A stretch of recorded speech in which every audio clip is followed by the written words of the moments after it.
What's up, everybody? Time for another video edition of Every Day We're Covering. CP and SJ with you here to make our picks here for week one of the college football season. We finally get into this full swing of college football. I know we're amped up, SJ, and a lot of fun games to look forward to watch this weekend. Yeah, we know we hear the complaints of Friday nights for high schools, but I ain't gonna be. I for one won't be complaining this week because there's actually a couple three here I'm looking at here on Friday night, and then also we got a hell of a Saturday coming up at us, and especially being the first full week. Yeah, good slate of games, and we're going to dive right into it here with what we like. I guess I'll start because I do have one that I'm looking at for tomorrow night on Thursday. Jacksonville State, Coastal Carolina is a game that's got the line sitting for the over-under at 54.5. To me, these are two teams that are usually pretty good at scoring points. I know they both like to run the ball kind of more than they like to throw it, but they're usually pretty efficient doing so. I know there's a new man leading the way there at Coastal because their quarterback left for NC State, but Jacksonville State brings a lot back. They should be pretty explosive. I like the over in that game at 54.5, so that's where I'm starting there on Thursday night. What's your first one? Yeah, I like we talked about it on the weekly, the audio version of that North Dakota State getting 9.5 against Colorado. That would be my first pick there this week. Obviously the Bison have made a history of giving group of five or whatever you want to call it these days teams fits. At one point I think they'd won 6 in a row against FBS. I believe that's why we'll coin it today against teams. So I think they can. I would not be surprised if they pull off the upset outright, but I'm not gonna just go that far. Got to start the week off and keep that streak going from last week. So I'll just take the 9.5. That's a pretty doable task, I think, in the opening week. Yeah, I'm right there with you on that one. I had noted that one as well as one to probably play on Thursday night, so I'm right along with you. Moving on to Friday, I've got a game I've been looking at here for a little while, and actually, I think we already mentioned this one too as we're looking ahead. But TCU's laying 9.5 on the road at Stanford. Stanford sounds like going to be a team that just kind of flat out stinks this year. They really don't have much expectations there. Obviously, a huge shakeup for them in the whole landscape of things, having to go and play in the ACC, and it's just kind of a mess. TCU is kind of due for a bounce back season, I think. They really disappointed last year, of course, 2 years ago in the national championship game, and then really had themselves a letdown. So I think they've got the personnel. Sonny Dykes is a good coach. I think they win that one pretty handily there in the opener on the road. So I'm going TCU minus 9.5. You're also going to make a play on that game as well, but I'm looking at the total here. 61.5 was the number I got. Now I'm going to go unders. I think TCU can do their share of the work, maybe put up a 28 to 30 spot. But Stanford's just been kind of putrid over here the last 4 or 5 years. Andrew Luck's and Toby Gerhardt are a long way in the rearview mirror, so they're not quite putting up those type of stats. Season 20 points a game last year. If they can hit that, I don't even know if they can match that number from a year ago. Like I said, I expect TCU to put up a few points, but maybe like a 21 to 7 win, maybe a 24-10, something like that. So I'll take the unders on this one. All right, that's a late one. That's the Pac-12, formerly After Dark, for that game on Friday night. I know you said you're kind of looking at a couple more on Friday, so I'll let you get after those. Yeah. Well, one is Friday, and I'm just gonna it's kind of along the same lines as another Saturday I'm looking at. And we mentioned on the previous recording we put out this week of just those big numbers being so wild and wacky, even in college football. You see I did well on that Delaware State. That margin of victory there. So we're gonna go with Temple on Friday night as well. They're plus 43 here against Oklahoma. I know, don't expect them to win. Don't even expect it to be competitive. But these big numbers, we're going to make a run at them and see how we do this year. When you can see it maybe being an option of covering that. So that one, I'm not parlaying these two, but along the same lines. Akron 50.5 against Ohio State. Again, the same story. I fully expect Ohio State to win comfortably. And, I'm not going to be shocked either if they cover this number. But 50 points, you kind of got to take it, don't you? It's just the point where it's like, that's such an incredible number, even in college football. Ohio State's bringing in a new quarterback. So they might not be the well-oiled machine here in week one. And obviously that's a familiar opponent in Akron. So that's kind of like, at least early in the season, one of kind of the, their big games, they're going to be ready for it because it's a chance to, knock off Big Brother, if you will.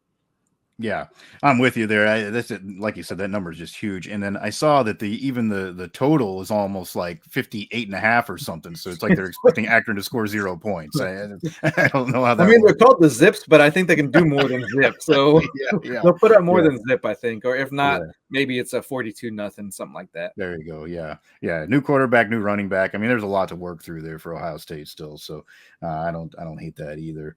Was there anything else on Friday you had left there? No, I think we can go ahead and shift over to Saturday if you want to let us know what you're looking at here next. All right, Saturday, August 31st. So we wrap up the month with a full slate of games. And the first one I wrote down, I'm not overly confident about this game because I don't know a whole lot how either of these teams are really going to be that much. But just being at home and being what would you think be the superior team, 2:30 kickoff. Northwestern's only a 3-point favorite against Miami of Ohio. I'm going to take Northwestern there, and that they seem to play well in those early games for some reason, and then they kind of go into their slump after that. It seems like so. I'm going to take a flyer on Northwestern being able to cover 3 there at home. The only other Saturday game I had was one we mentioned earlier this week, and that's the Notre Dame traveling to College Station. There, I'm going to take money line. I got some plus money action on that. It was plus 120 when I took it, but also 3 points the Irish were getting as well at last check, or at least when I was making my play. So that's if you're not quite willing to make that big leap and take it out, right? You're getting 3 points there, and you're still at a decent amount of return on your bet there. So that might be something to keep in mind as well. If someone doesn't, kind of feel a little leery early in the season, being kind of a little bit of a bigger road contest, but I do think I have a little more confidence in Notre Dame than A&M, obviously. Yeah, and I would take a look at playing the under in that game. I know the number is not high, 46.5, but Notre Dame's got a couple of freshmen that they're starting on the line. A&M obviously has underachieved offensively for a long time now. I know they're expecting a lot more this year, but still, I think those two teams are going to kind of have the defenses win the day. So I'm gonna look to play the under in that one. Another one I had my eye on, and you talk about big numbers. Colorado State's getting 32 against Texas. I mean, I know Texas is going to be a solid football team this year, and I expect them, again, to win this game handily. But Colorado State's not your typical slouch. I mean, they usually can do some things. And I know that they're kind of expecting to have a good year. They want to show out because they're trying to prove that they belong in a better league. So they're going to be no lack of motivation for them. I think they can keep within 32. And Texas may do some funky things as far as, trying some different things out in that game too if they do get ahead. So I'm going to take a flyer on Colorado State to nibble there. And with the injuries that Texas had in the preseason too, or leading up to the season, that you kind of like their chances there, especially you figure you're losing that many running backs. It's got to at least a minimum kind of slow down your offense somewhat. Yeah, the other one I like on Saturday is also a 2:30 kick. The Ohio Bobcats are getting 17.5 on the road at Syracuse. Again, another one of those MAC teams that's usually pretty tough, plays people tough. Syracuse has not necessarily been, a team that's lighting the world on fire recently. I know, again, another one that brought in a lot of portal players and they're expecting to be better. But I think Ohio keeps it within that 17.5. I give them a chance on that one. And then I did have one more that I was looking at left on the Sunday game there, that LSU USC contest. Maybe you had this one pegged as well, but I'm taking LSU minus 4.5. I think they cover. I think, both teams obviously have a lot to figure out with losing very good quarterbacks, but, Caleb Williams was so much of what USC was, and now they got to figure out how to do it without him. And obviously that defense has just been abysmal for a long time. So I like LSU, especially in that early of a matchup.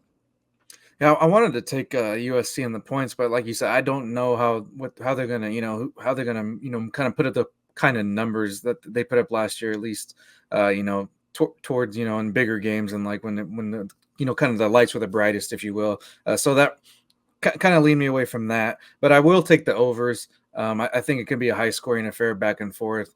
I just said USC can't put up the quite numbers, but I think they can get, 28 points or so. LSU gives you, a 35 spot. You're in business right there. So I think it could be a back and forth affair, kind of come down to the last minute. And the neutral side, I think, does, and it's a little closer to USC. I think that will help a little bit. No condition. We don't got to worry about outside conditions, no weather. That could only speed things up. And we've seen some pretty high scoring affairs there when it comes to college, college games being held there as bowl games, or, I know UNLV played a few games there, just some conference championship type thing. So that can be a fast track if you get the right teams in there. Yeah, I could see that being a track meet for sure. That's all I had on my schedule. How about yourself? Yeah, I mean, just ready to, get that cooler lined with some, good quality ice cubes, and get to cracking some beers and hitting some of these plays. Yeah, excited to do it. It's going to be a lot of fun, whether you're sitting at home watching games or if you're maybe even headed out to a stadium to take in week one. We hope you enjoy it, have some fun, and make some plays along the way. If you're making plays, let us know what you think. Hit us up on Twitter at Cherokee CP, at SJM Bets. You can see the handles there. And of course, we'd appreciate it if you like, subscribe, follow here on the YouTube channel, and then listen to the podcast that we record for you every week as well. Every day we're covering is available on all the major platforms, our main host being at Spotify. College football's here. We're ready for it. That's SJ Munoz. I'm Chris Parks. Thanks for joining us for another week of picks here on Every Day We're Covering. We'll see you next time for some more covers.